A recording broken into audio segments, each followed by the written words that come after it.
we were just discussing, and we are very glad to tell you that we have fantastic results so far. So far, we had very few, one or two failures so far on the course, but we will update.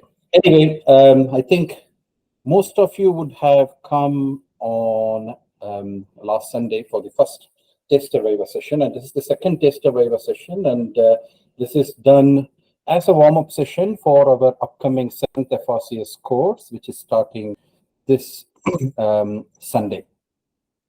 During the previous session, I was taking you through the pattern of the FRCS Section 2 exams, but I'm not going to put the slides again. But for the people who have joined, who haven't joined for the previous session, I just want to quickly go through the schedule for your Section 2 exam. So every candidate, if it is a JCIE exam, the international candidates are different.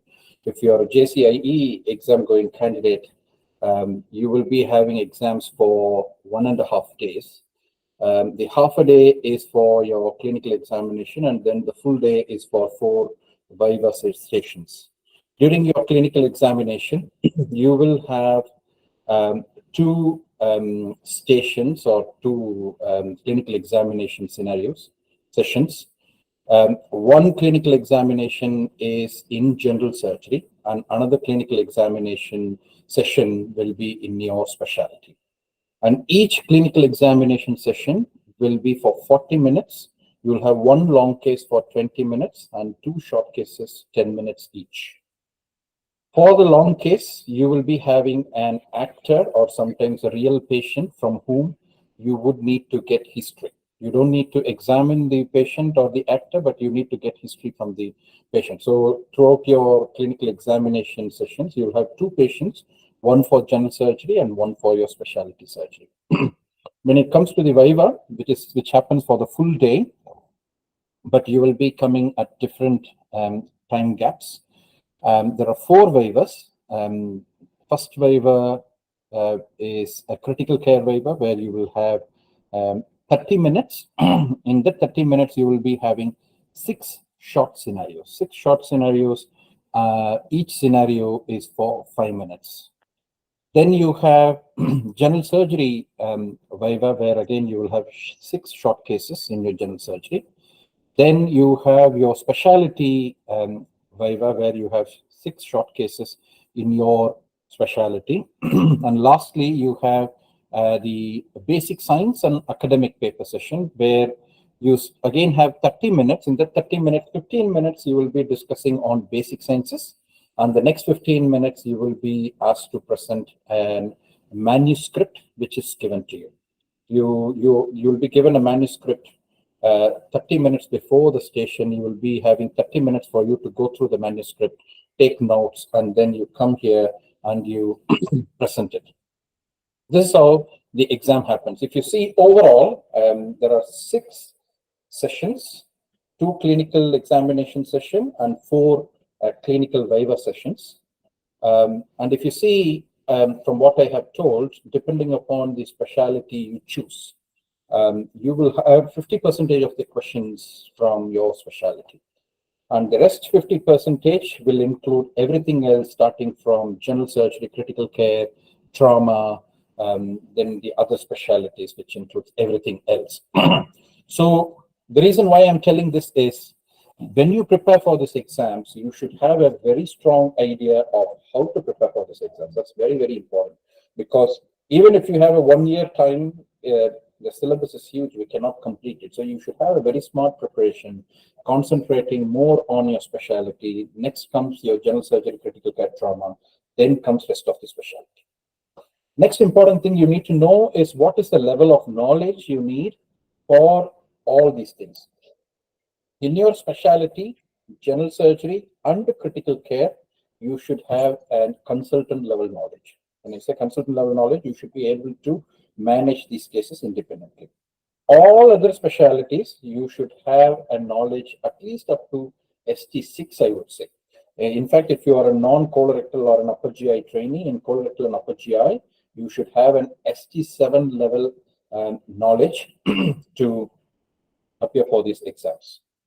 And this exam is slightly different from your MRCS exams or anything people who had attended before you would know. This is predominantly an clinical situation where you will be having an clinical discussion with your colleague. That is how the entire exam will go. So your colleague will be putting a scenario and you and your examiner will be discussing around the scenario, which means there is no single straight answer for most of the questions. There will be multiple options and you need to choose what you will do with your clinical expertise, what you have, and with your specialty in your background, and you need to take a very safe decision. That's the most important thing, and that's what is tested in this. Apart from the knowledge which you have for clearing the exam, other things which are tested here are your professionalism, yeah, and then inclusiveness, how you work as a team, and also how you describe, means you describe what is your thought process in a coherent manner. All these things are assessed. It's not just you telling a right answer for a particular question, but you telling an appropriate answer for an appropriate situation in a very, very safe manner. What they are trying to check here is whether you are fit to um, um, fit to be a day one consultant. This is what they are trying to check. Nothing else they are checking.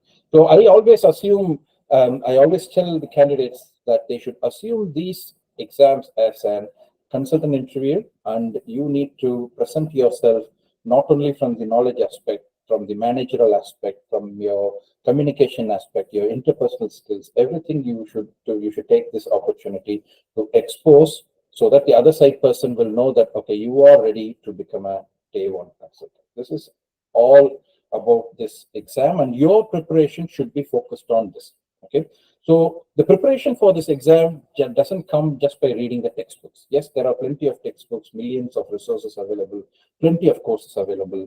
You can join any of these, you can listen to it. If you listen for 3 or 4 months, obviously you will get the knowledge enough for the exam, but that is not enough for passing this exam. What is needed for this exam is you should be able to produce or communicate what you have trained so far in the last 10 years in surgery in a coherent way as a treatment plan for a particular patient. This is what is expected from you.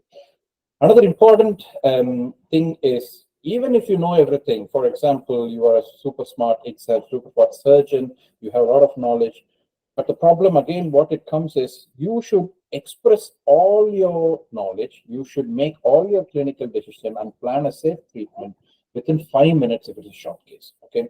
Say, for example, you have a patient presenting with a blunt injury chest. What will you do? In 5 minutes time, you should have evaluated the patient, you should have done the primary survey, you should have done the adjuncts to primary survey, secondary survey, something about definitive diagnosis, something about definitive management. So every short case, most of the short cases, it will be like, it will be a complete scenario rather than just a question and answer. So every short case, you should expect at least 7 to 8 questions for you to answer. So what is very, very essential for this exam is practice, practice, practice. However good you are in your knowledge, what you need is, you need to open your mouth, you need to open and speak. That's the most important thing. Everyone has the answers in their mind, but when you want to speak it out, it's very, very difficult. So that's what is very, very essential. And again, what is important is, every candidate are different here. If you ask me whether you need to do this practice, whether you need to join these courses, whether you need to subscribe for these many materials, or whether you need to get these many books, is completely different from different candidates. A particular candidate might be very, very strong in his communication skills, but might be very weak in knowledge. Someone else would be very good in knowledge, but very poor in communication. Someone would be good in both, but they might have very hesitancy, or they cannot process their mind under stress. Yeah, someone might be very good, but they may not be able to put everything in a single thing. So what is essential is, you need to identify what is your strength and what is your weakness, and you need to work on your weakness, which are very, very essential for this exam. Simple things is like even your attitude. the way you sit in front of the examiner, the way you speak and communicate with it, your tone should not be argumentative. So many things fall in place, and when everything works fine, you will definitely pass the exam. This is not an exam which is testing your very high level knowledge. This is an exam which is testing whether you are safe or not. That's all. Okay, good. So I think I have given some basics about the exam if you're starting to prepare, and for candidates who didn't participate in the previous taster session. Do you have any questions, guys, at this point? Anyone? Any questions?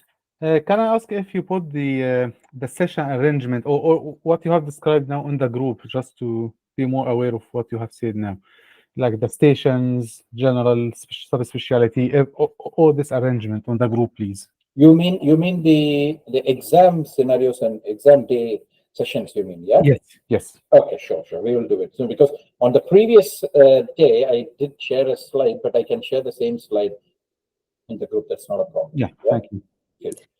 Any other questions, guys, in terms of the preparation and things before you go to the... Can I just ask, in the exam hall, are we stood up or sat down? And if they are at different time slots, are we all called in the morning and waiting, or do you come in at a set time slot? Yeah, so what you will be given is 15 days prior to the exam, you all will get a schedule.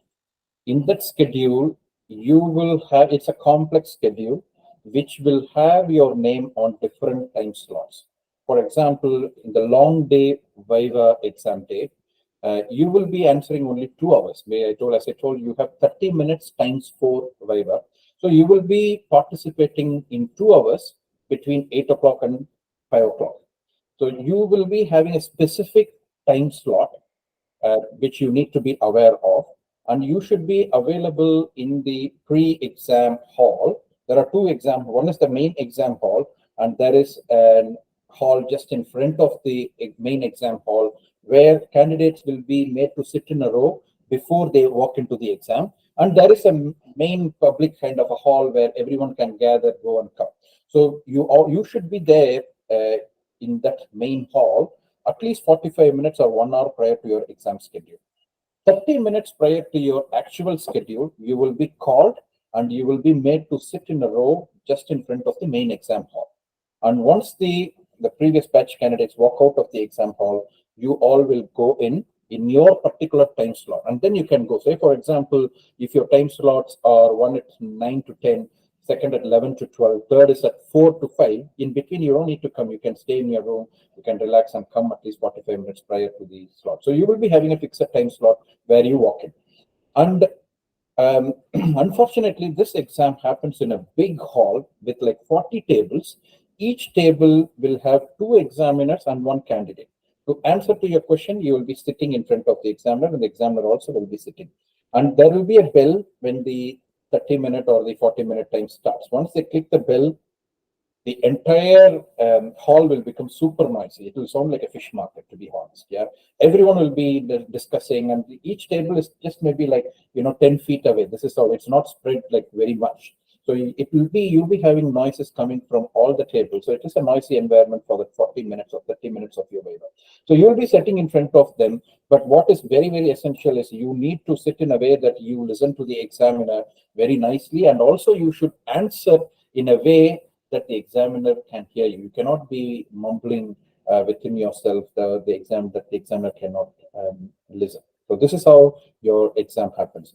Only for the academic Viva or the basic sciences, you have to be there at least 1.5 hours prior, because you will be taken to a hall for half an hour prior to your actual session. So you need to be there with a paper, and you need to go there. So you will be having the schedule. You just need to be there only for your actual exam.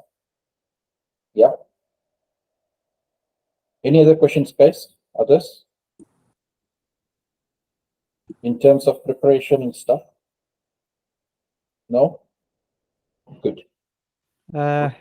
Yes. Sorry. Is there any recommended books? Like, I know that cracking, maybe a companion series or something. Like, yes. Any recommendation for So I think so far, at least for the last 5 to 7 years, I can speak about. The only book available is Cracking the FRCS book. There is one book is like that, and there is one more similar book which I don't know the name.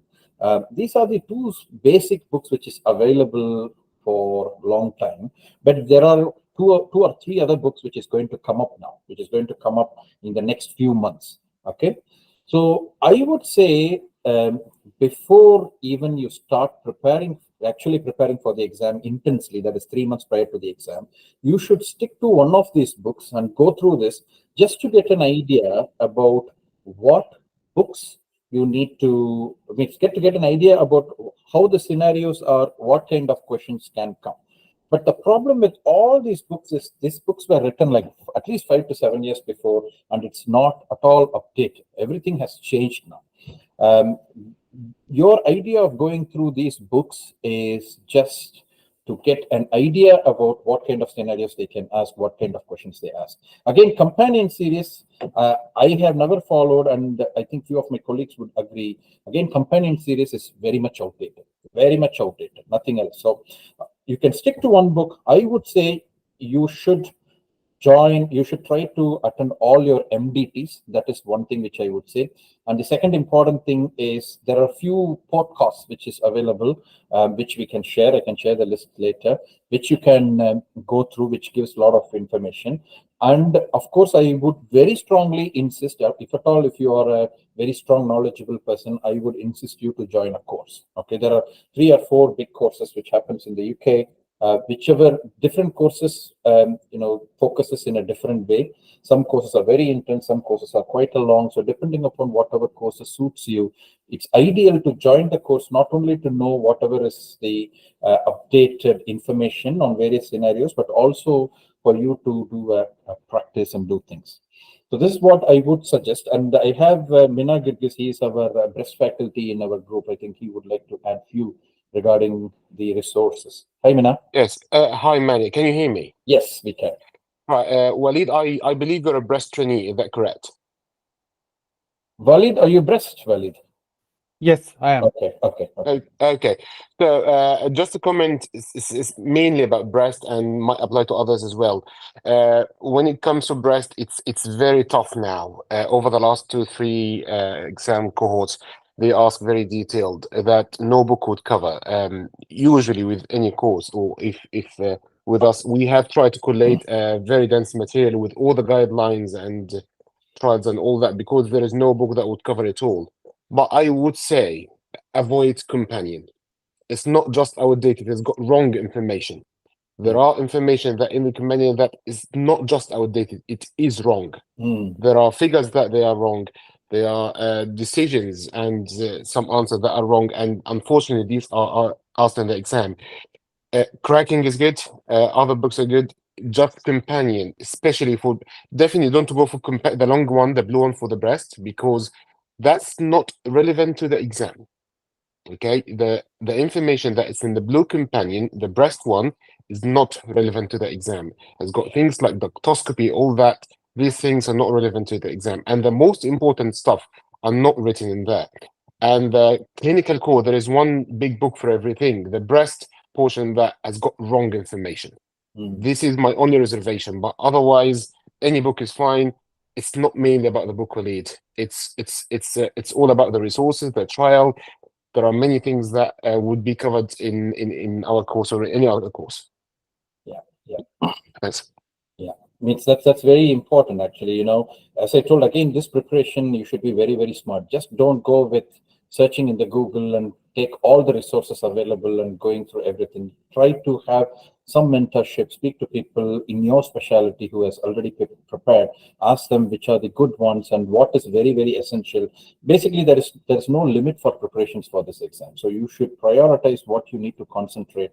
Obviously, your clinical knowledge and your safe decision making is very, very vital. Then comes the vital trials, then comes the recent advances. This is how I would say that you should prepare. But the most important essential things are like you should make sure you try to attend all your MDTs from now on. If at all, if you're preparing, that's the best place to think about various confusing situations. Again, this exams, if you see, there won't be any straightforward scenarios. You won't get a fit and well patient with the right groin hernia. What will you do? No, they will be twisting and turning things with different complex medical backgrounds. They will try to see how you process with the information which you have, or the system or the NHS system, how it works, what knowledge you have. Based on that, you come to a safe conclusion. So that is what you need to practice and master. Yeah, Khaldun?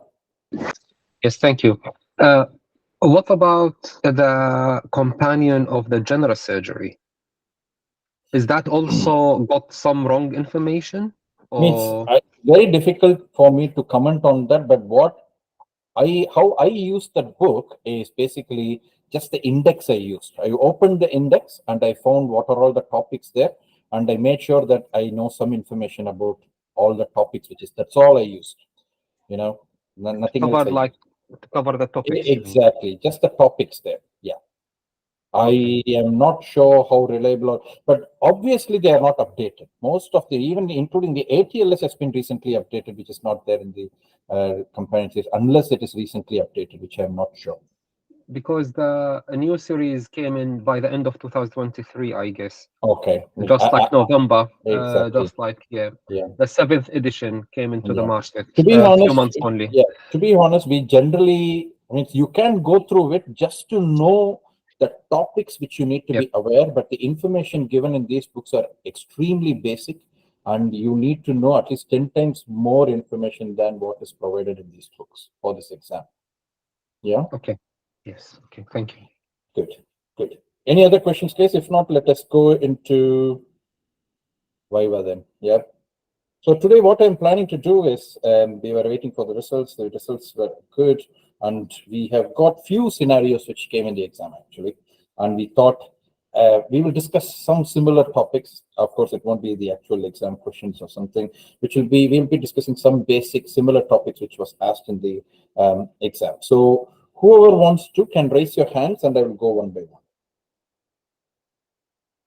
You can raise your hands, whoever wants to answer. No one? Yes, thank you. Okay, I will give a go, but I'm not sure if.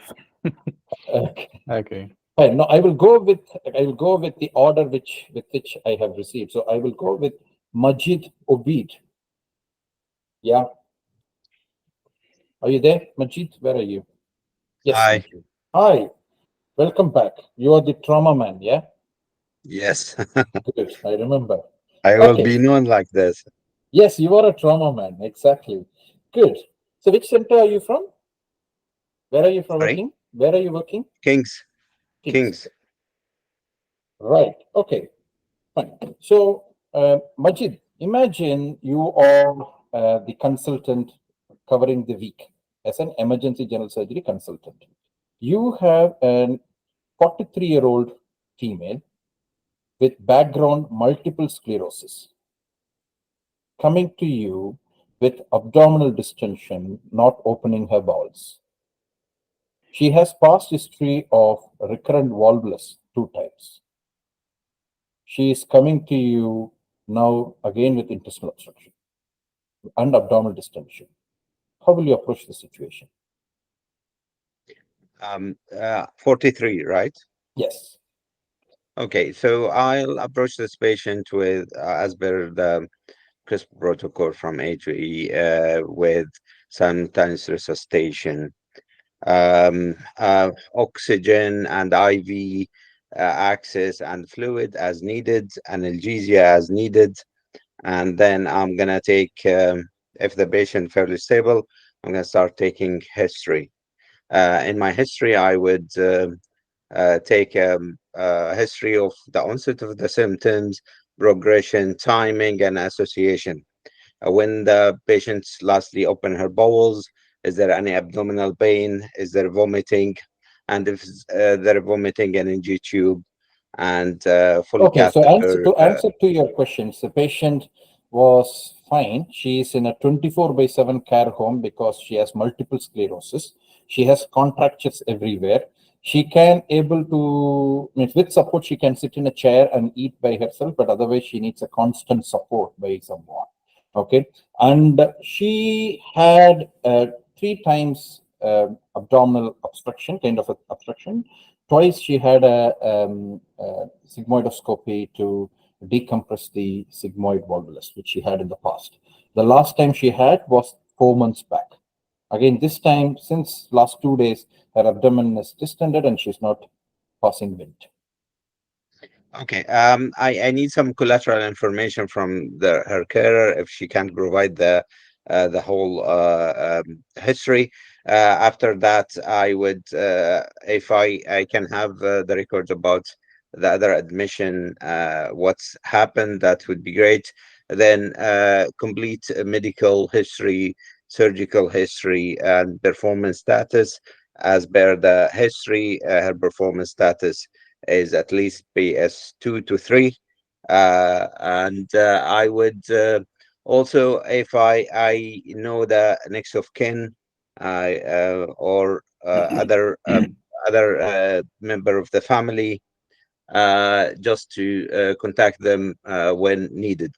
Then I will proceed for examination. In my examination, I would do general examination and specific So in your examination. examination, the abdomen is very distended and tympanic. Okay. Mild to moderate tenderness, diffuse tenderness, mild to moderate. Okay. Any hernias orifices? Okay. Hernial orifice are free. PR examination. PR examination, rectum empty. Okay. I would start by then by taking blood tests from this patient What and giving specifically her you want to some look fluid. at in the blood test? I'm gonna focus on the white blood count and the inflammatory markers, including CRP. Lactate is very important in this instance. I would also ask for renal function tests and LFTs and coagulation profile. Okay, that's fine. You Then do all these blood tests, lactate's normal, CRP of 64, WBC counts 10, rest of the parameters normal. okay, is the patient spiking temperature? No.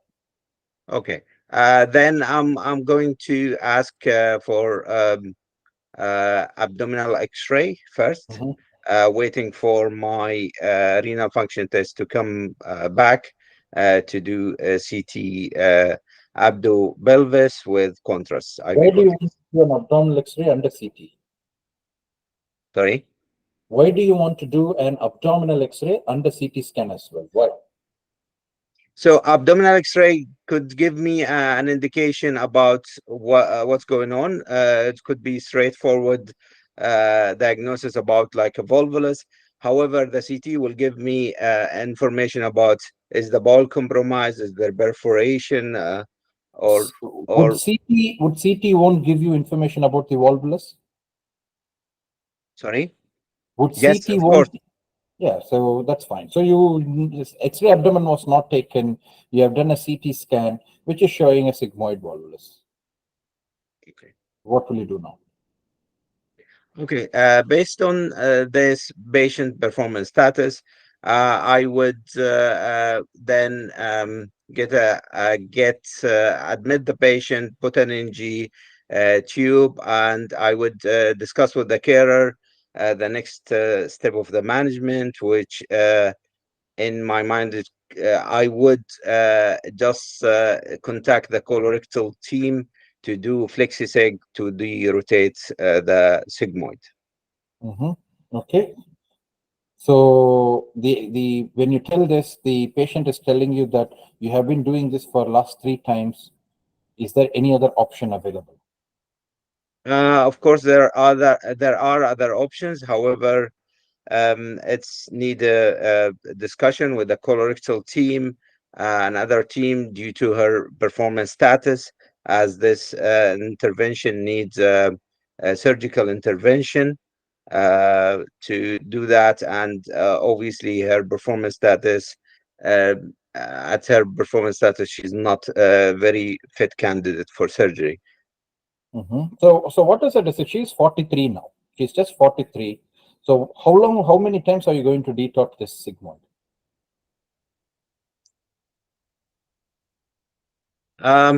Then I would discuss that with the colorectal team, and if they're happy to do if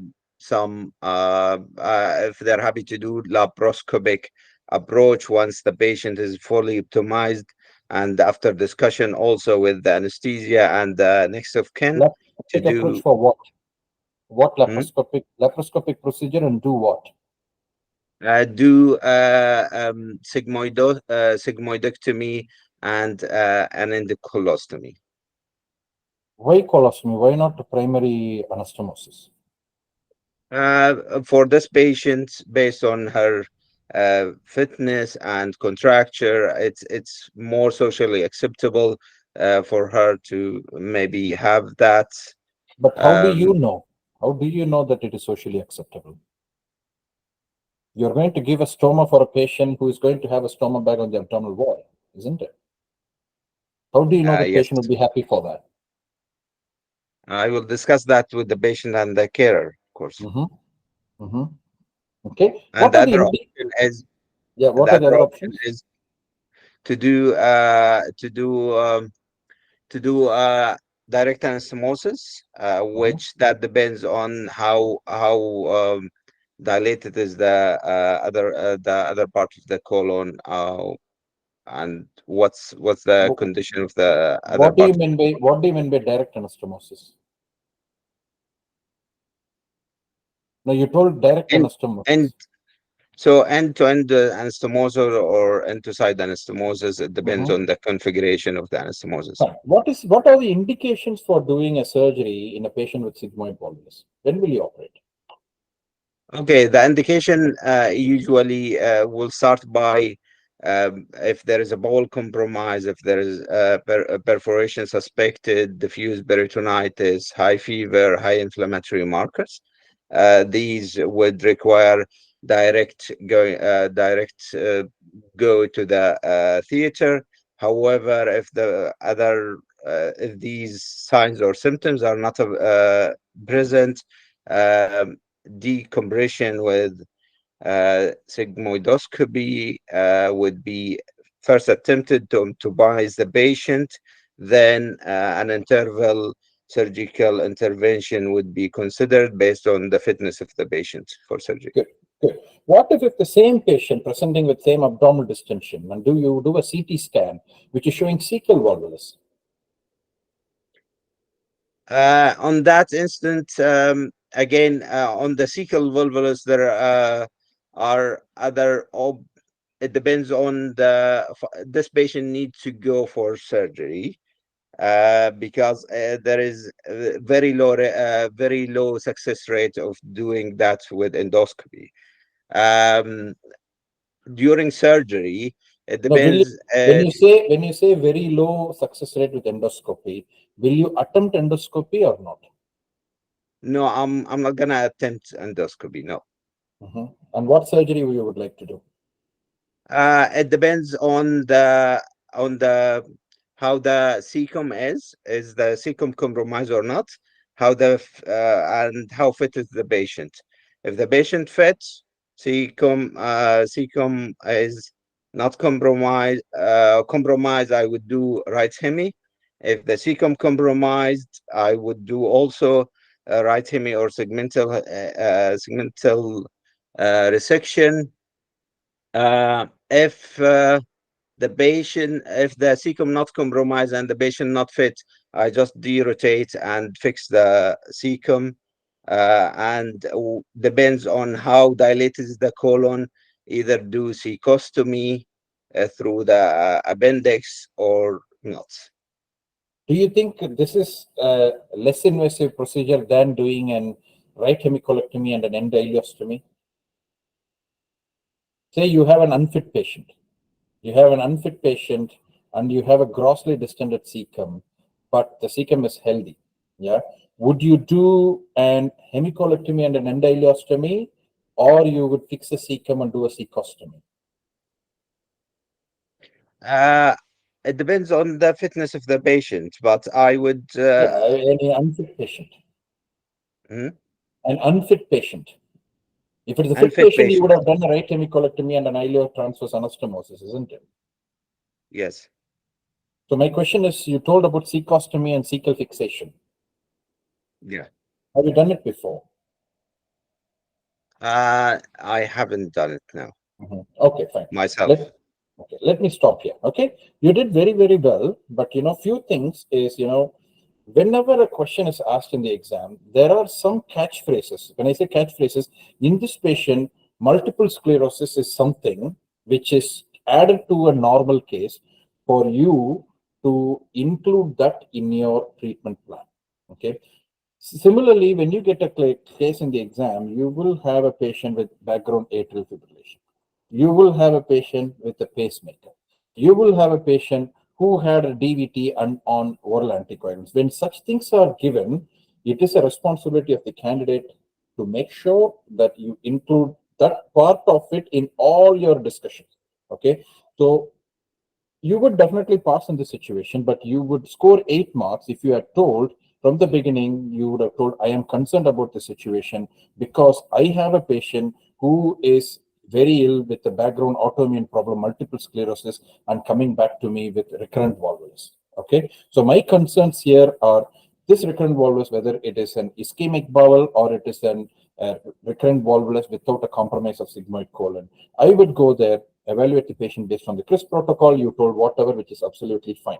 Okay, in the history only, you should have spent time to tell that I would dig into the history about multiple sclerosis. How bad is the multiple sclerosis? What medications patient is on, whether patient is on steroids or some monoclonal antibodies or any immunosuppressive therapy. Those information is very, very vital in planning any of your management. And the third thing is, what is the call? When I say 24-hour social care, you need to know what kind of social care patient is receiving.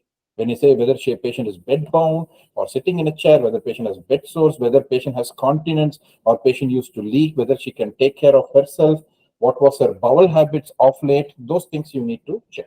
And then obviously you come to the management. Means your thought of telling that the patient would be stoma would be socially accepted in this patient. Yeah. So you should have framed that answer in a different way. So this is a recurrent volvulus, and the ideal treatment for this patient is a sigmoidectomy, which I won't do. I would refer to the colorectal surgeons. Okay. In an ideal situation, these patients are planned as an elective operation with bowel preparation, and you do an end-to-end sigmoid anastomosis. But in her case, I would have a detailed discussion with the patient and the social worker to see which is the appropriate management. Taking the sigmoidectomy, giving an anastomosis, and ending up patient having loose stools will affect her quality of life very much. Okay, so you need to tell, I will have a discussion like this, and I would plan whatever is appropriate. So this is a consultant level discussion. If you are actually taking care of this patient, you would have done all these things. Okay, because it's in an exam situation, you are just thinking about the knowledge and the correct answers and whatever is given in the book. This is exactly how you need to answer in the exam, right? But you Okay. did very well, actually. You did very well. Yeah. Any questions from others, guys? And again, cecal volvulus, no doubt, no one does a colonoscopy, attempt a colonoscopy, patient needs to go to theater. Okay. And if you see, again, when you mention the procedures, yes, cecostomy, cecal fix, cecopexy, cecostomy are all procedures which are given in the book, but these are all very, very, very rarely performed procedures. Okay. With all your energy devices in your hand, doing a right hemicolectomy and an end ileostomy is much quicker and easier procedure than fixing the cecum and bringing the cecum out as a cecostomy. So you need to tell a procedure which is commonly performed and which you could perform, or which you see others perform commonly. You cannot be telling a rare among the rare diagnosis, rare treatment. For example, another scenario is, say if you have a bleeding duodenal ulcer, which is not controlled endoscopically, and you go ahead and do an duodenotomy and do a surgical purstring of the bleeding. Traditionally, the treatment for that is you do an bleeding thing and you do a anterior and posterior truncal vagotomy. Yeah, we generally do it, but because it is so very outdated now, you should be quite very careful when you tell these answers in the exam. Yeah. Does it make sense? Yeah. Can I just ask, could you justify doing for the cecal volvulus, saying that you would do a primary anastomosis because they do actually, Absolutely. you know, close. Procedure. Exactly. For the right-sided colon, the only reason why we tend not to do a left-sided anastomosis in a situation where you have a failed detorsion for a sigmoid volvulus, where you take the patient as emergency. You don't do a primary anastomosis and you do a Hartmann's, mainly because it's an unprepared colon and with the risk of leak. But for the right-sided resections, no one prepares the colon, and you should do an ileocolic anastomosis straight away. Okay, great. Thanks. Yeah. Good. Any other questions, guys? Nazia, you had some doubt? No? Good. Right. Let me move on to I Melvin. was just wondering, as you have already mentioned about the cecostomy, so it's outdated. We shouldn't mention in our answer. Means the next question the examiner will ask you is, if you say you will do cecostomy and stuff, how many have you done? And if you are confidently telling that, yeah, I have done few, and if you say that, the examiner will ask you, okay, describe me the steps. And if you describe it properly, then it's absolutely fine. If you tell something which you have not done before, and when you substantiate that, then as per the exam marking descriptors, you are doing a serious harm to the patient, because you are trying to do something which you have never done, which you as a consultant you have never done. It is not as a generalized thing, because you are the treating consultant there, and you are going to do a procedure which you have never done in your life, so which is going to be a serious threat to the patient, and you will be marked fail. So you should. What should be our answer in terms of if patient is unfit and cannot undergo surgery with the cecal dilatation, volvulus? Yes. So imagine you have a patient with cecal volvulus who is very unfit. Okay. First of all, first discussion is whether you need to operate or not, or are you going to palliate this patient. That should be your first discussion. You need to have a serious discussion with the patient, and you should go to the patient with the numbers in hand. That is why we have various scoring systems. So most common is the NELA score, which everyone know. You do the NELA score and see what is the mortality percentage for the patient. And the main problem with the NELA score is it doesn't include frailty much. It doesn't give importance to the frailty. So there are other scorings like the NS-QIP scoring, which gives more importance to frailty and stuff. You do this, you can do the frailty scoring also. With this information, you go to the patient and you have an open discussion telling that this is the operation you need, this is the risk you have, what do you think? And then you go, you do an urgent MDT. If it's a very, very high risk patient, you can have an emergency MDT, which will include you, the anesthetic consultant, the intensive care specialist who's going to receive the patient after the surgery, and the patient, and then you come to a collective conclusion. The moment, if you decided to go ahead with the operation, then you go in and reassess and see what you would like to do. Okay. If it is an easy procedure, you can, if I were the consultant, I would still do an anastomosis on the right-hand side, as long as the patient is hemodynamically stable. Doing a right hemicolectomy and an ileocolic anastomosis using a stapler is very, very quick. But for the exam purpose, I would say, because you need to tell a very safe answer, you can do a very quick right hemicolectomy and you do an end ileostomy. That's a very simple and the quickest procedure than any of the other procedures which you mentioned, the cecostomy, this and that. Yeah. In one situation where cecostomy would help is, again, very rarely performed. Yeah. Say you are going to palliate a patient who has a closed loop obstruction, who has a distal sigmoid growth, and has a competent ileocecal valve, and has a closed loop obstruction with a big cecal dilatation of 8 millimeters or 8 centimeters or 9 centimeters. You can wait up to 12 centimeters, but if it reaches a point of an impending perforation, in that situation, you can do an ultrasound guided cecostomy. Ultrasound guided, you can put a Foley's tube or a drain into the cecum and you can bring it out to decompress. That can be done as a palliation. Yeah? Yeah, perfect. Thank you.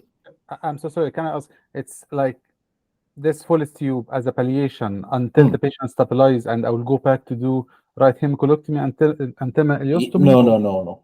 Which patient you're telling? For which patient? The same one that you mentioned that if No, the colon is so dilated. I'm telling in a different situation. Say, for example, you have an obstructed sigmoid growth and patient has a closed loop obstruction, and you have decided not to operate this patient. Of course, this patient, if the patient is fit, patient should go to theater and have a subtotal colectomy or a left hemicolectomy or whatever it is. If you have decided not to operate for this patient, say, for example, this patient has liver mets, peritoneal disease, and now has an obstruction, but he's not going to die imminently. In that situation, you can put a Foley's into the cecum, decompress, and you can palliate. Yeah. If the patient is fit enough, you need to go ahead and do a resection or something like that. Palliative colostomy before cecostomy, I think. Palliative colostomy. When you say palliative, there are plenty of options. If you can do a palliative colostomy, yes, you can do. Say if it's a distal sigmoid growth which is infiltrating the rest, you can do a diversion sigmoid colostomy, transverse colostomy, whatever you like. When I'm telling that the discussion is where will you do a cecostomy? What is the role of a cecostomy? I cannot think of any other areas where we could think of cecostomy in present day surgical practice. Yeah. Yes, Walid. You okay? Okay.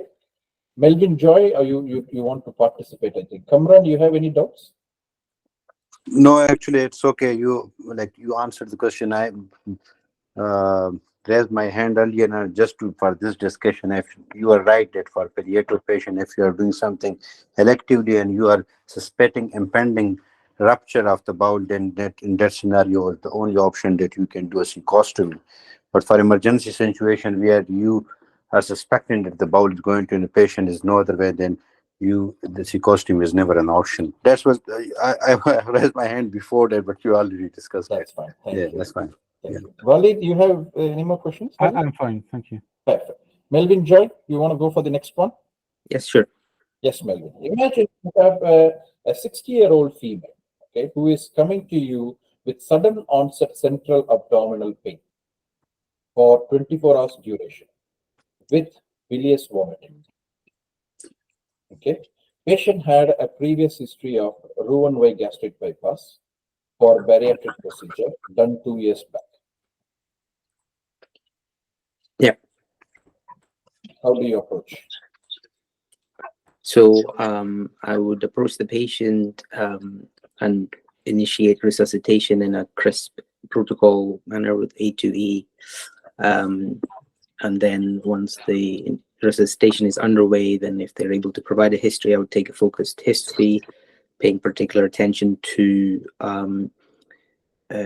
duration of symptoms, location, radiation, any associated symptoms. Already said about bilious vomiting.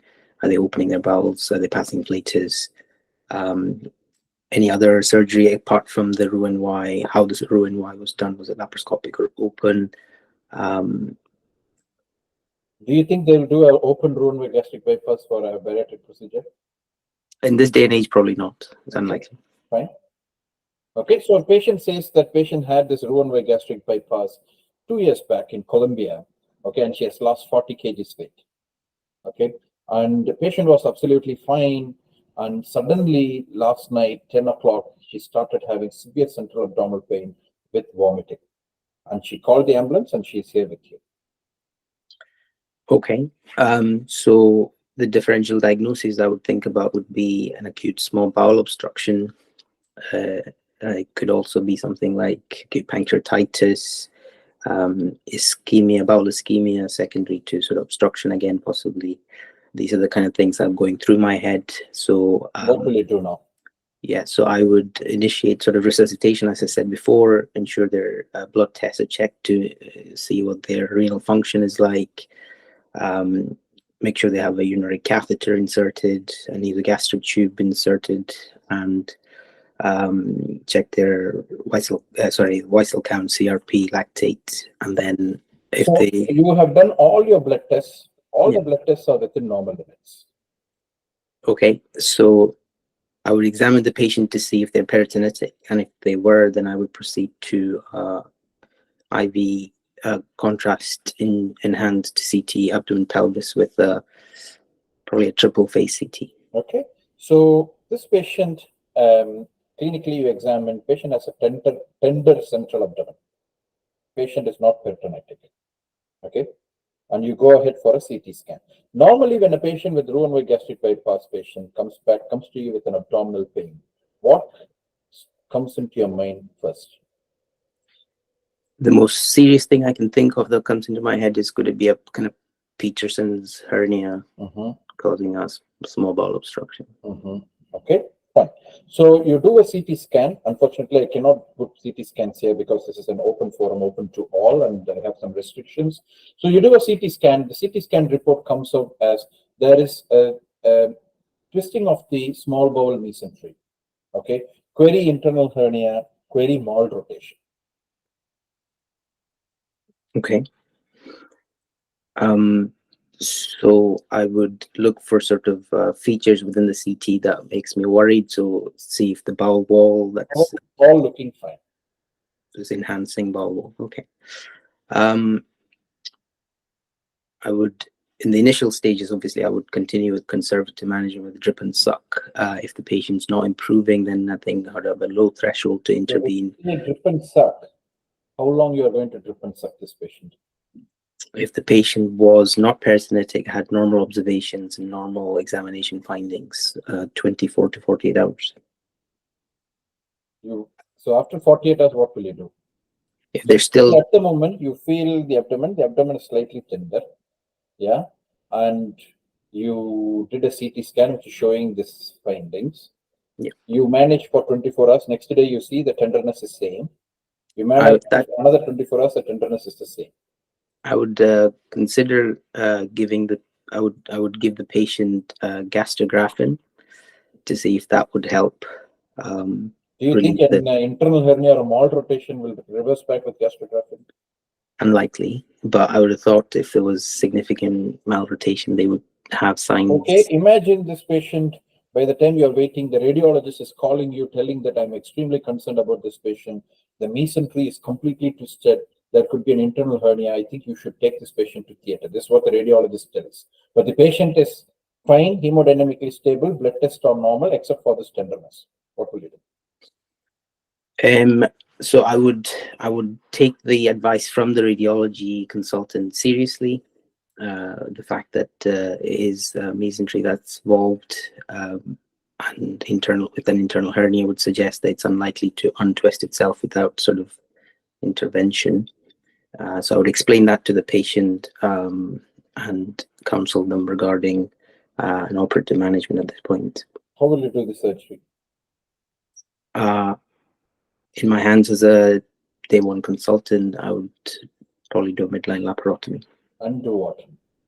I would inspect the mesentery and see if I can identify the internal herniation and derotate the mesentery, release the small bowel that's stuck within the internal hernia, see if it's viable. What are all the potential sites of internal hernia post Roux-en-Y gastric bypass? So the Peterson space. What is Peterson space? So it is the space that's created by the window within the between the small bowel and the transverse colon, mesocolon, where they do the retrocolic tunneling.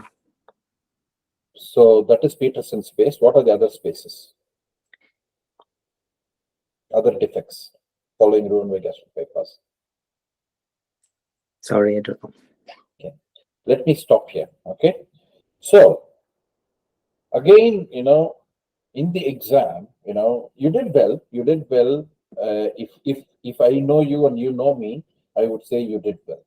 On the exam, where I am an alien to you, as I told you, you should show in that 5 minutes. You should tell everything in a way that you had handled this patient in your clinical practice. This is how you need to answer. Okay. Any patient coming with acute abdominal pain who had a previous Roux-en-Y gastric bypass, unless proved otherwise, you should assume that it is an internal hernia. Okay. Yes, there are other differential diagnoses starting from an anastomotic ulcer to acute pancreatitis, gastritis, ureteric colic, several gallstones, several things can happen. But any patient post-Roux-en-Y gastric bypass coming to you, you should assume internal hernia.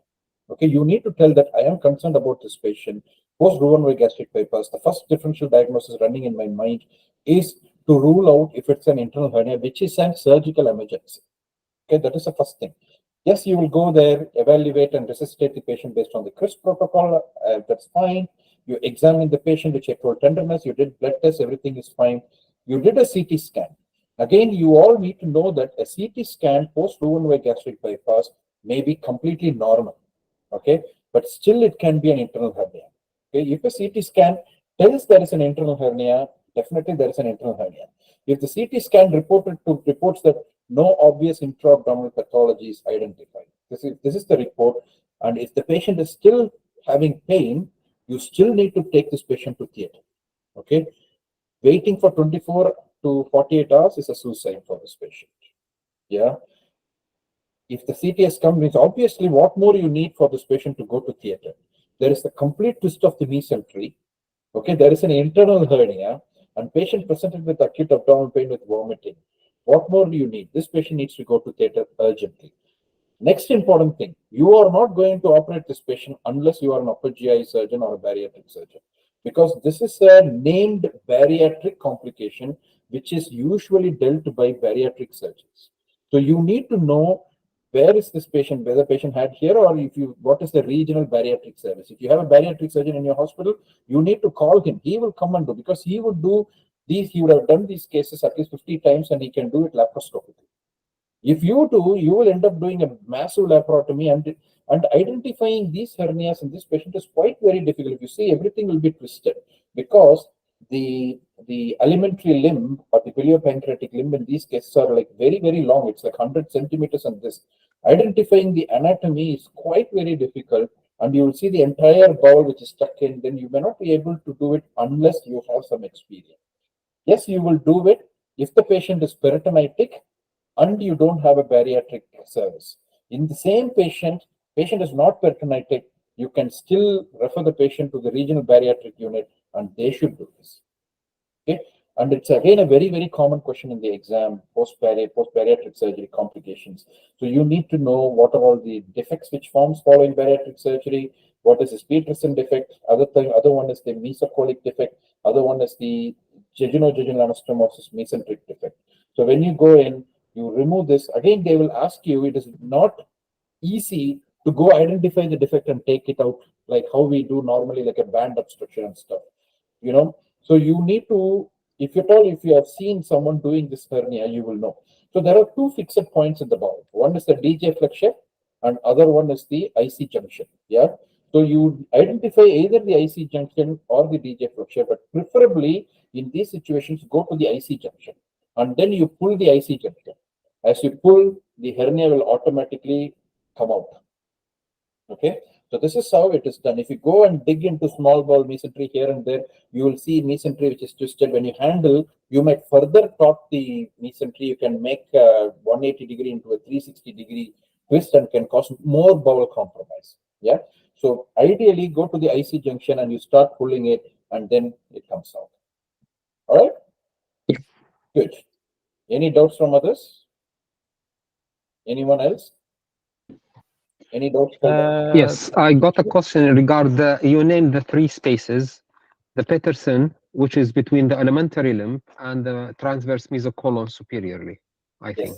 Yes. Then the other two is jejunal anastomosis. Yes. And the third one is? Third one is if at all, if they are doing a retrocolic, if they do a retrocolic GJ, yeah, they will make a small rent in the transverse mesocolon and take the loop up.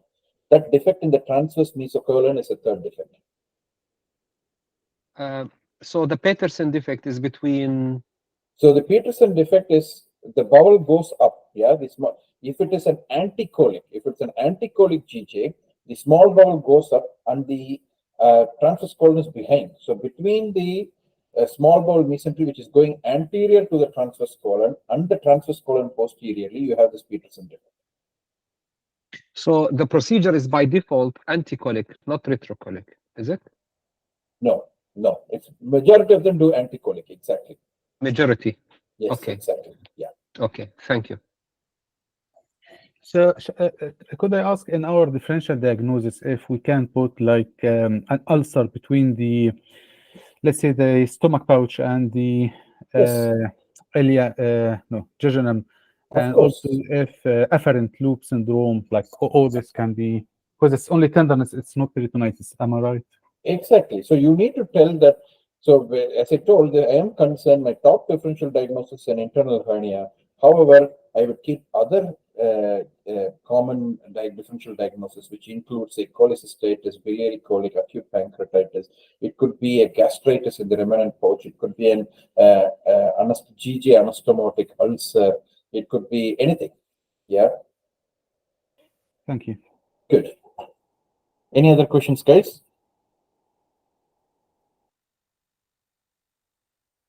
Good. Who wants to go next? I can go next if Yes, nobody of likes. course. No problem at all. Yes. I will Okay. try to. Yes. Walid, so imagine you have an 80-year-old patient, 80-year-old who is independent, who has background atrial fibrillation and on apixaban, comes to your general surgery clinic with a large right-sided inguinoscrotal hernia. How will you approach this patient? So first of all, I will take a focused history from the patient when he had this hernia started, and if there is any complication, if he's suffering, and as you mentioned, he's fit patient. So I will ask him if he's doing shopping by himself, if he's going upstairs, downstairs, like the fitness of the patient, and I will check also the medical problems like heart problems, his medications, if he has any other problems. I will give him an examination to see if it's a complicated hernia, how big is the hernia, if it's reducible or not. Okay, so you examine. So as I answering to your question, patient is independent. Patient does shopping by himself but lives alone.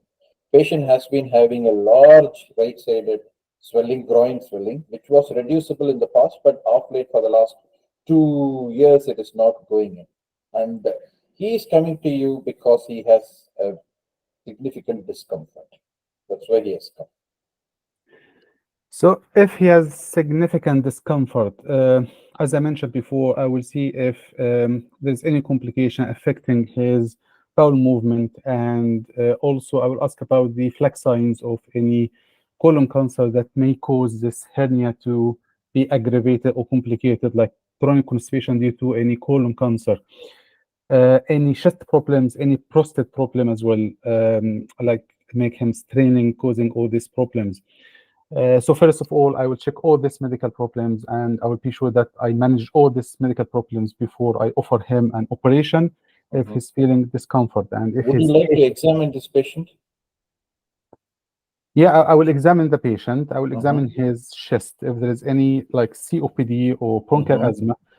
His abdomen, if there is any abdominal distension, organomegaly, any other hernias like incisional hernia or paraumbilical hernia. PR examination, part of the abdominal examination. What about the hernia examination itself? What do you want to look in? And the hernia, if it contains, first of all, the shape of the hernia, if it's direct or indirect, if the content is omentum or small bowel, or if it's on the right side, maybe part of urinary bladder or part of the colon. How do you identify all these things clinically? Part of a bladder or a colon, or how will you identify? So if he's not for the bladder, if he's not like, let's say, evacuating all the urine, like passing urine, and he's feeling that he needs to pass more urine, and if he's pressing on the hernia itself, it can help him passing more urine. One of the indication. So after I examine him. Okay, so in your examination, you see a large right-sided inguinoscrotal swelling, and obviously you feel that there is intestinal loops within the hernia. You are unable to reduce it completely. It's partially reducible, but you couldn't reduce it completely. And the hernia is almost reaching up to upper 1/3 of his thigh.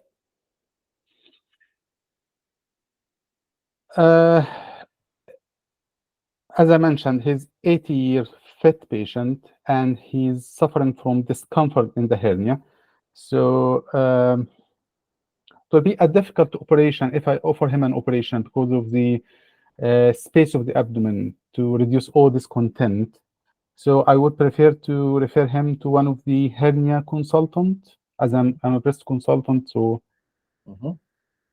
okay, you can refer to a hernia consultant, but what would you advise him? What if you are the hernia consultant, what would you do?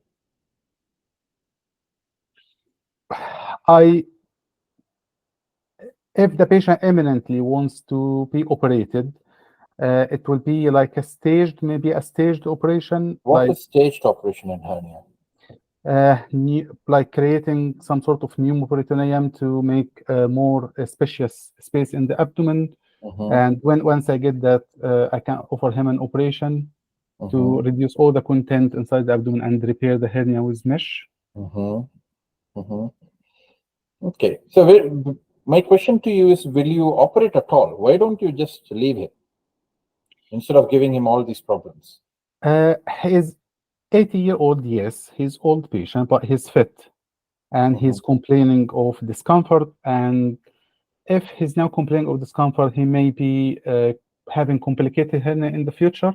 It's like 1 to 2%, maybe 5% complications in 1 year. But if he has, what do you think would be the complication if you repair this patient? Say it again, sorry. What do you think would be the complication if you repair this big hernia in a patient who has atrial fibrillation on apixaban? Apixaban itself, I would stop it 2 days before the operation. So I will try to avoid any possibility of bleeding. But if the patient doesn't have enough space in his abdomen, he may get abdominal compartmental syndrome. Yeah. Good. Let me stop here. Okay. You did very well. You did very well, to be honest. Okay. Yeah, you did well.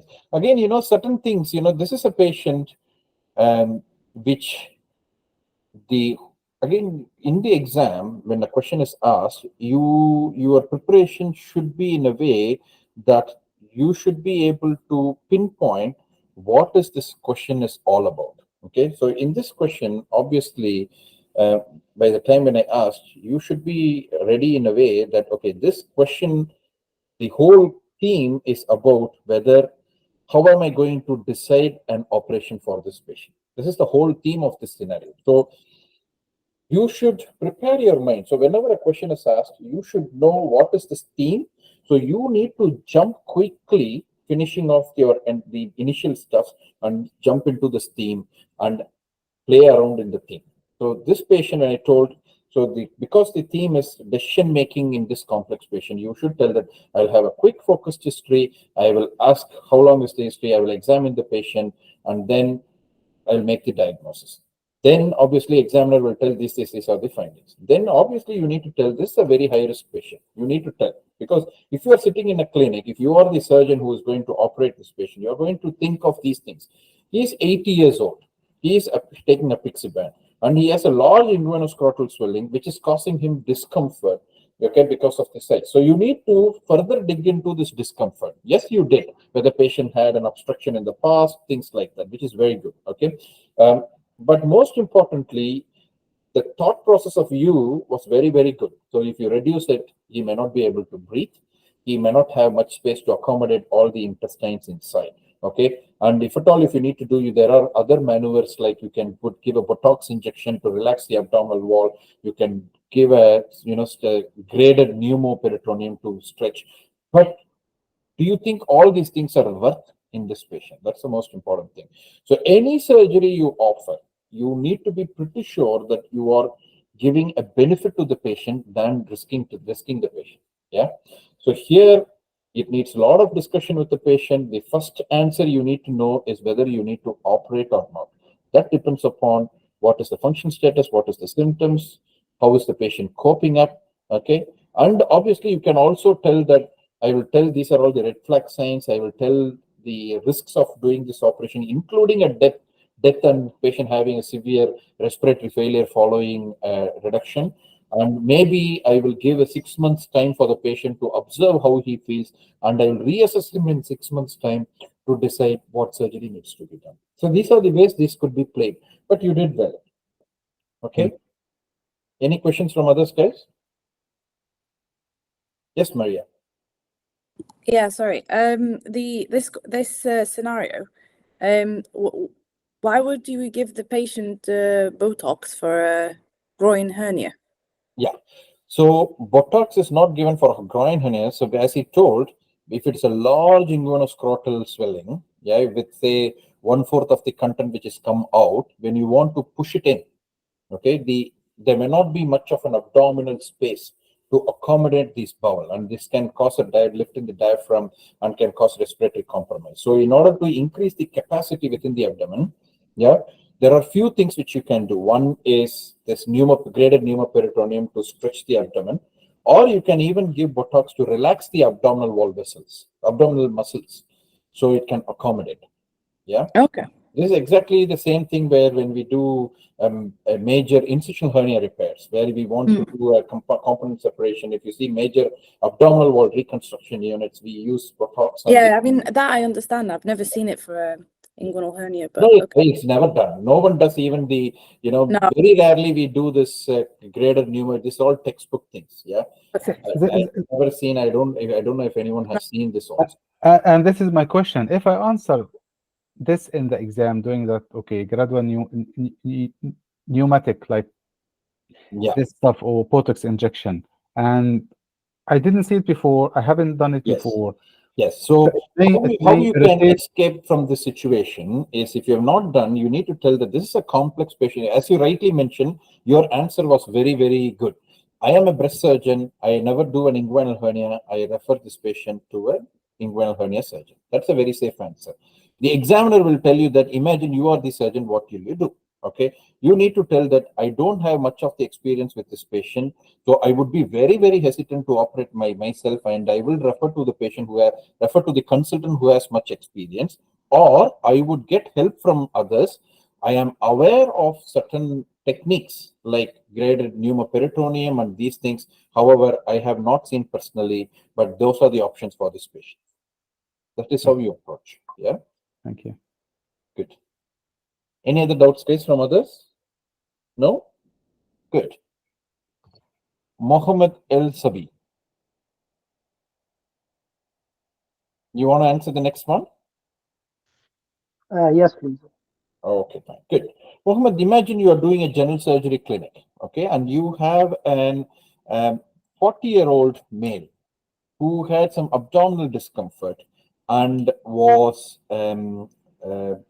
evaluated by the GP. He has done an ultrasound scan.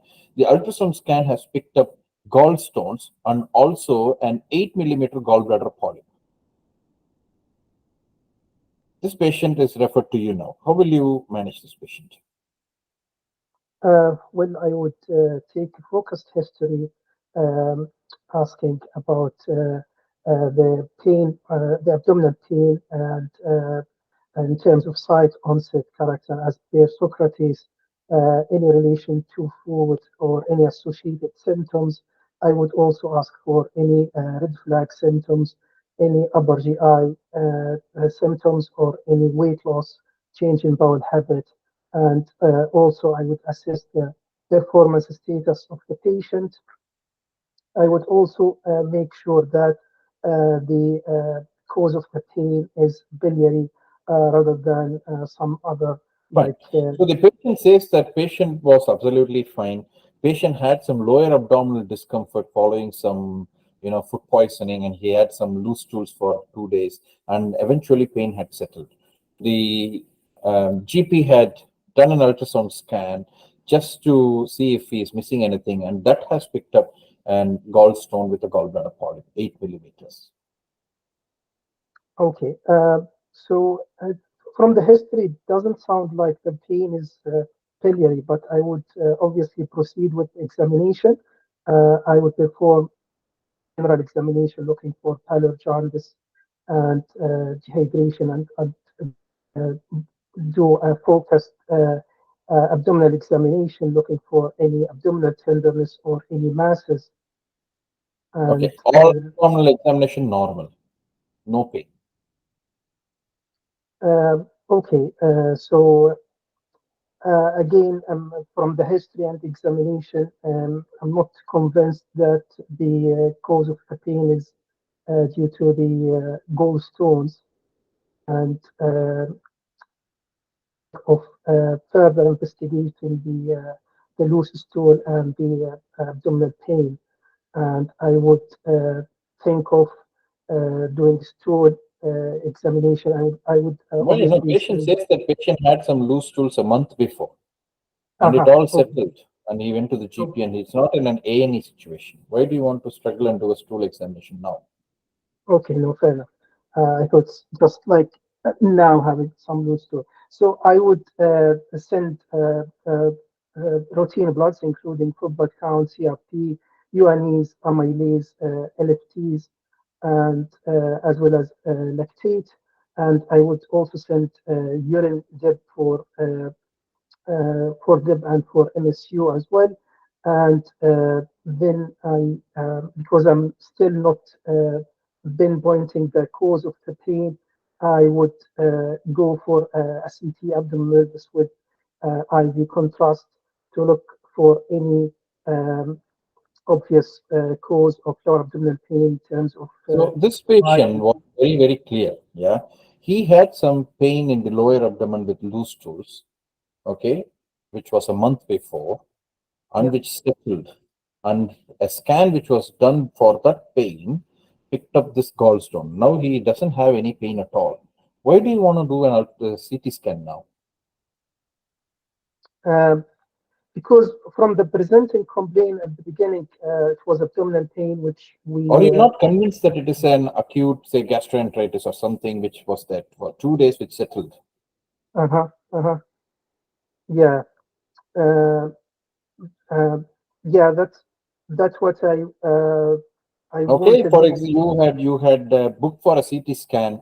The radiologist goes through your request and he tells back that patient is asymptomatic for a CT scan. I'm not doing a CT scan. Patient is coming back. What will you do now? Okay, so I would reassess the patient, and obviously I would do the full history and examination again, and if there is any change, and if if the findings still the same, then I would need just to follow up for the gallstones and the polyp, and if the patient would want to go through laparoscopic cholecystectomy, this would be an option for him. So you will ask the patient to choose whether you want cholecystectomy or not? So I would counsel the patient about the pros and cons of doing lab. No, first of all, why do you think patient needs a cholecystectomy? Why? So the patient has got gallstones and 8 millimeters polyp, which can be either followed up, or if there is like other risk factors. What risk factors? You never asked for any risk. What risk factors are you looking for? The risk factors, patient age, which if it's more than 55, I believe, and if he's got like primary biliary cirrhosis or from ethnic background like Indian background, these are the risk factors which merit cholecystectomy. What else? So you told about the high risk features. So what are all the indications where you would offer a cholecystectomy for a gallbladder polyp? The polyp size, if the size is more than 1 centimeter, because there is a high probability of having gallbladder cancer with these polyps. Okay, what else? And obviously, if it's symptomatic, even if it's small polyp, if it's symptomatic, then what else? And if there are gallstone associated with biliary colic, obviously. Yeah, I mean, that is a symptomatic gallbladder. What else?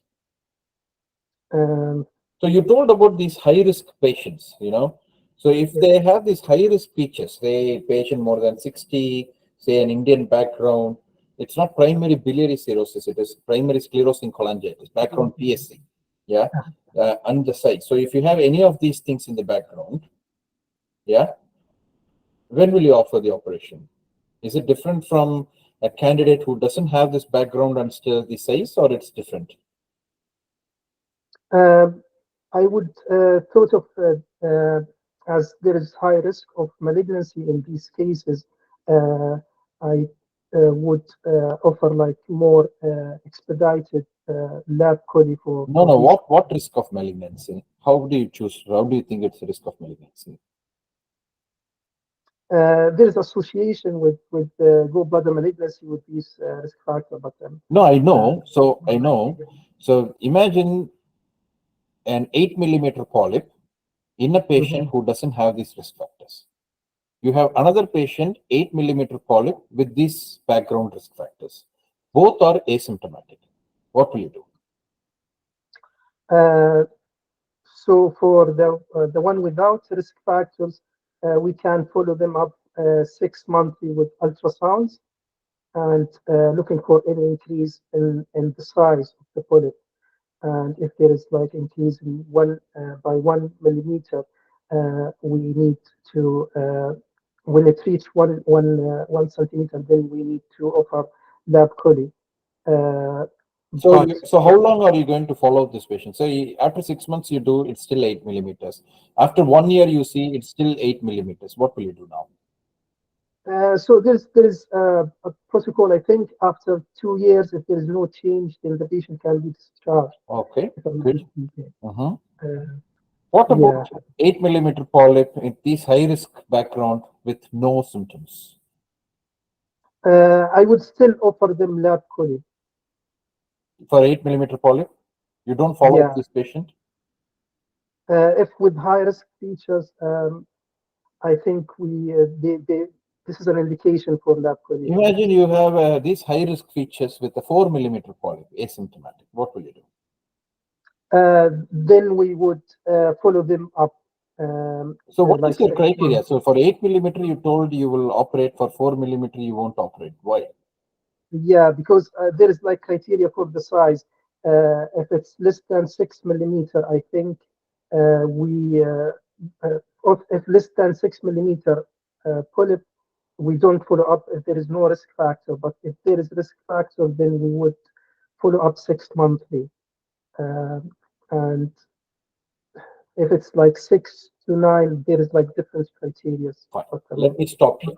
Okay, let me stop here. Okay, so this whole scenario is obviously, you would know that the whole scenario's theme is to discuss on management of gallbladder polyp. Okay, but I really struggled to bring you into this management because you were going on and on and on and on so many things, starting from CT scan.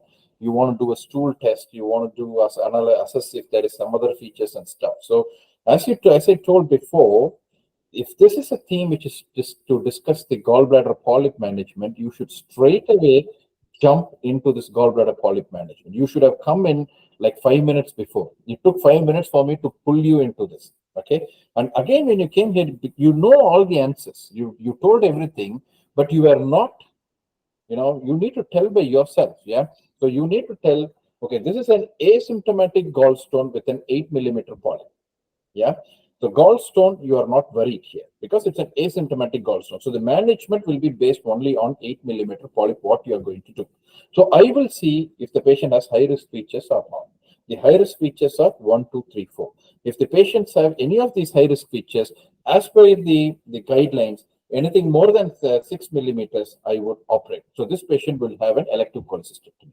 If this patient doesn't have any of these high risk features, I will follow up this patient with a 6 monthly scan, and at the end of 1 year, if I am not wrong, it's not 2 years, I just need to check. At the end of 1 year, as per this European guidelines, there is a combined guidelines by 4 of the societies. Cancel this. At the end of 1 year, you can discharge the patient as long as the polyp has not progressed. Okay, if it is less than 5 millimeter polyp in a high risk patient, again you follow up this patient for 6 monthly. Okay, and if it grows beyond 5 millimeter only, you operate these patients who has a high risk background. Okay. On the other hand, any polyp which is more than 10 millimeters, you operate. Yeah. So this is how you need to answer. You need to straight away come to the point, and you need to straight away discuss the things which is there. You knew everything, but you made me prompt several times for me to take out the correct answer from your mouth. So this is how you should have answered. Okay. Yeah. Again, in the exam, more the prompts, lesser the marks. Yeah, I think I didn't read the theme from the beginning, so that's why I lost it. But yeah, now it's clear. Thank you. Good. Yes, Nazia, any doubts? So regarding GB stones and the GB polyp in an asymptomatic patient, so stone might not be making the polyp be representative of its actual size. So cholecystectomy is an answer? No, there is no guidelines like that. There's no recommendations like that. I think maybe a decade before, we had several indications like, multiple gallbladder polyp with stones. They were all indications for surgery, but now there is no indication like that. No. Yeah.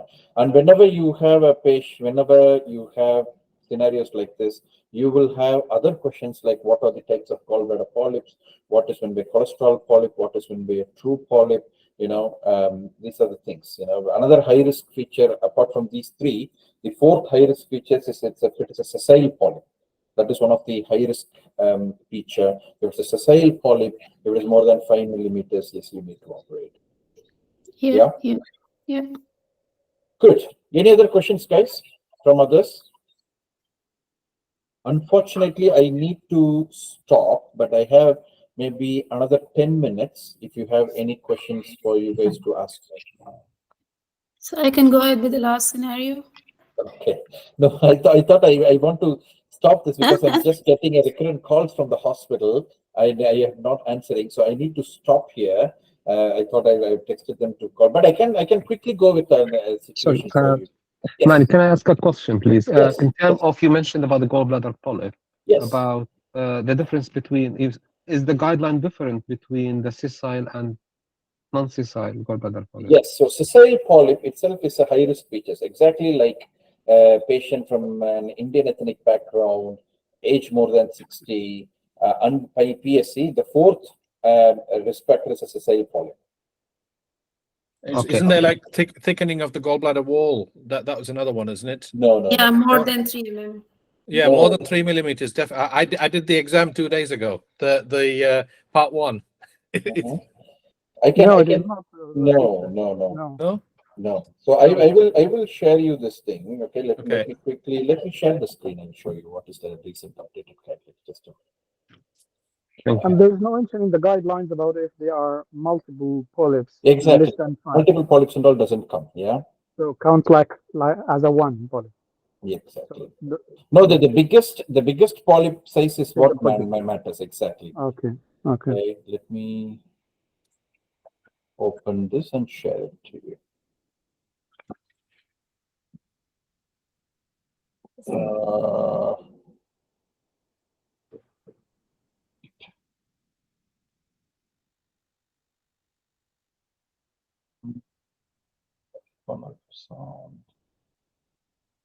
This is not the one. Wait. Let me show you. There was a recent very good guidelines actually. This is 2022. Yes, this one. Let me open this. Yes. Let me share my screen. Window.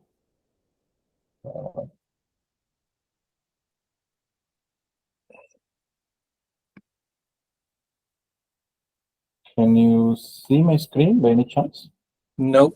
No? Let me. No. What is? Yes. Okay. Can you see my screen now? Yeah, we can. Yeah. So this is the updated guidelines between all the European societies and stuff. Okay. So anything more than 10 millimeters, you operate. Yeah, no doubt. Anything less than 10 millimeters, and if it is symptomatic, you operate. If it is not, the four things. Yeah. Age 60, PSC, Asian, and sessile polyp. Okay. Sessile polyp. Okay, This is what I including mean. Focal including gallbladder wall gallbladder thickening. wall thickening. Yeah, Yes, this is what I said. yeah, focal gallbladder wall thickening. Yes, it is included. It's not like a diffuse gallbladder wall thickening or something. No, no. Like that. Yes, Yeah, focal that's gallbladder what I wall meant. thickening. Yeah. Yes, exactly. So that is a sessile polypoid lesion. The focal gallbladder thickening is something they consider as a polyp. Yeah. Right. When they say the focal gallbladder thickening, it should be the gallbladder wall next to this polyp. It's not something like something else. Right. Yeah? So it's part of the sessile polyp, the wall. Exactly. Okay. Right. Exactly. Okay. Yeah. My misunderstanding. Sorry. No, that's fine. That's fine. Means it's good that means all these doubts. Well, I'm colorectal, so. No, but gallbladder polyp you should know. Yeah. No. I'm just saying that. Yeah. Exactly. Good. So I'm going to I need to close this session. Yeah. Right. And for candidates who have registered for the course, we are meeting on Sunday evening for the orientation session. And also we are planning on an Saturday evening session with all our pass-out candidates. So we are going to invite our pass-out candidates to give some inputs on what they prepared, how they prepared, how was the exam, what helped them, and things like that. So I invite you all, I will put up the invite in the group as well. I invite you, all of you, to come for that meeting, because that is the very essential meeting for you to discuss with the immediate pass-outs to know what helped them, what are the resources they followed, and things like that. But I'm trying to register for the course at the moment. Okay, that's fine. No problem at all. I think I don't know whether we still have spots, but I don't know, because we have a restricted participant group, so we may not be able to take more than 30, but I'm not sure what is the recent count. But you can try through if it is showing in the website, then it is still there, I can tell you. Yeah. So but if you have any doubts, you can contact our admin team through that.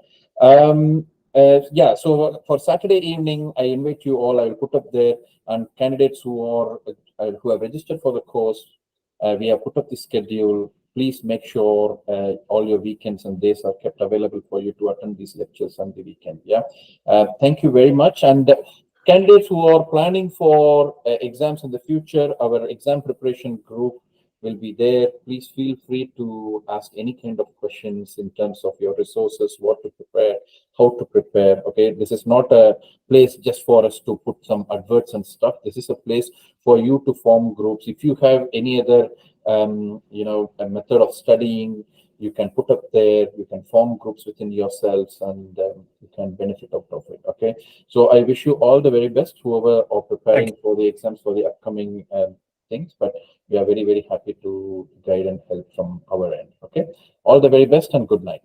Thank you. Thank you. Thank you. Thank you. Thank you.